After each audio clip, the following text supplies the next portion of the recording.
WhatsApp guys, আজকে আমি welcome back to my channel and আজকে আমি আবার ফিরে এসেছি একটি নতুন ভিডিও নিয়ে। আগের দিন করেছি হচ্ছে পার্টস অফ স্পিচ, আর পার্টস অফ স্পিচে 8টার মধ্যে আমি ভাগে ভাগে এগোবো। তার মধ্যে আছে নাউন, তার নাউন সবার প্রথমে আছে বলে নাউন প্রথমে করাচ্ছি। তার নাউন আমি লিখেই দিয়েছি, noun is a naming word, মানে নাউন হলো নামবাচক শব্দ। নাউনকে 5 প্রকারে ভাগ করা যায়: proper noun, common noun, collective noun, material noun এবং অ্যাবস্ট্রাক্ট নাউন। এগুলোর পরপর ভাগ আছে। এগুলি বাংলা হলো প্রপার নাউন মানে হলো বিশেষ নাম, কমন নাউন মানে হলো জাতিবাচক নাম, কালেকটিভ নাউন মানে হলো সমষ্টিবাচক নাম, ম্যাটেরিয়াল নাউন মানে হলো বস্তুবাচক নাম, আর অ্যাবস্ট্রাক্ট নাউন মানে হলো গুণ বা ভাববাচক নাম।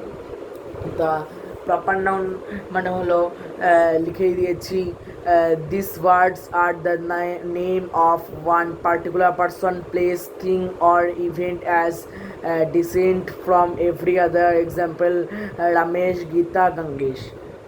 কোনো ওয়ার্ড কোনো একটি বিশেষ ব্যক্তি বা স্থানের নাম বোঝায় তখন থেকে প্রপার নাউন বলা হয়।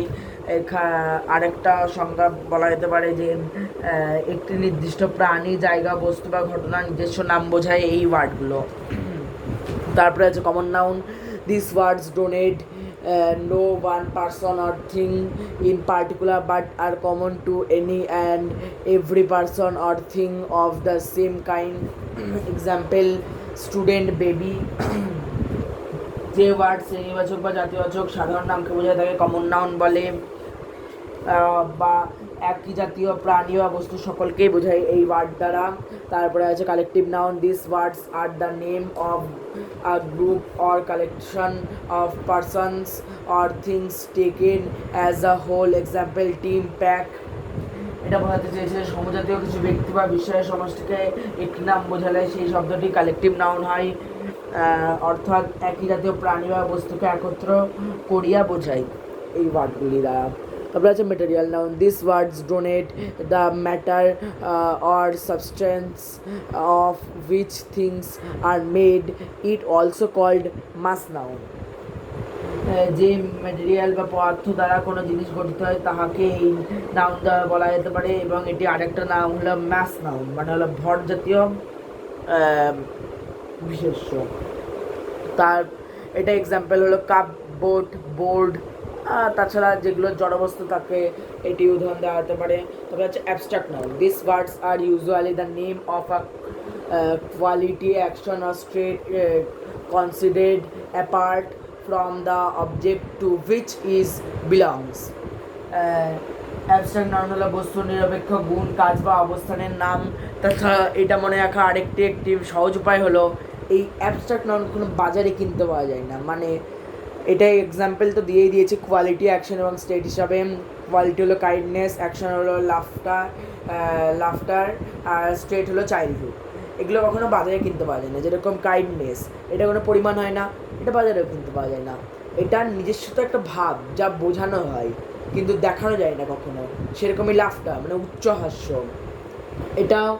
এটা দেখানো যায় কিন্তু মানে প্রকাশ্যে আনা যায় না, বা এটা কোনো পরিমাণ হয় না যে এত এত এত কেজি বা দর, এরকম কোনো পরিমাণ হয় না। চাইল্ডহুড মানে সেই সময়, এগুলো কোনো পরিমাণ কিছু হয় না, তাই এইটা একটি মানে অদ্ভুত নাউন।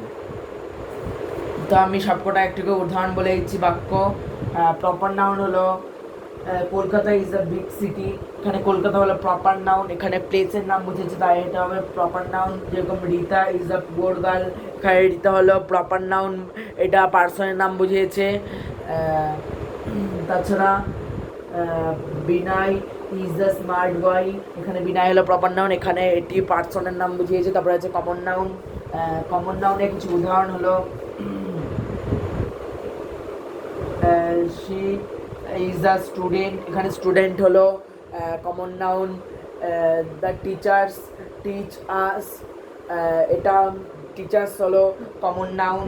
তাছাড়া the baby is very cute, এই বেবিটা হলো কমন নাউন। এটা ছেলেও না মেয়েও না, ছেলে মেয়ে কিছু বোঝায় না যেসব ওয়ার্ডে, যাকে বলা হয় কমন নাউন। মানে ছেলেও না মেয়েও না, উভয়, তাকে বলা হয় কমন নাউন। তারপরে আছে কালেকটিভ নাউন। কালেকটিভ নাউনের কিছু উদাহরণ হলো গান বলছি, there may be many sheep in a field, এইটা কিন্তু একটি কমন নাউনের উদাহরণ না, এটা আছে অন্যভাবে লিখলে হবে there is only one flock of sheep, এটাই ফোল্ক হলো কালেকটিভ নাউন। এটা আর বলছি না, কালেকটিভ নাউন নেই। তারপরে আছে মেটেরিয়াল নাউন, এইটার উদাহরণ হলো it is the book, it is the board, I ride on a board. এগুলোর মধ্যে এই যেগুলো জড়বস্তু সেগুলো হবে মেটেরিয়াল নাউন। আর অ্যাবস্ট্রাক্ট নাউন, অ্যাবস্ট্রাক্ট নাউন হবে শি ইজ ভেরি কাইন্ড, এখানে কাইন্ড হলো abstract noun. He was poor but he is honest, এখানে অনেস্ট হলো abstract noun, poor abstract noun. তো আজকে আমি ভিডিও এতটাই করলাম। আজকে তারিখ হলো 10/7/2025 এবং আমার ভিডিওতে লাইক, শেয়ার এবং সাবস্ক্রাইব করবেন অবশ্যই। আর তারপরের দিন টপিক হলো প্রোনাউন এবং এর বিভাগ, শ্রেণী বিভাগ। প্রোনাউন এখন তো একটু টাচ করে দেবো না, পরের ভিডিওতে আবার দেখা হচ্ছে। Bye bye.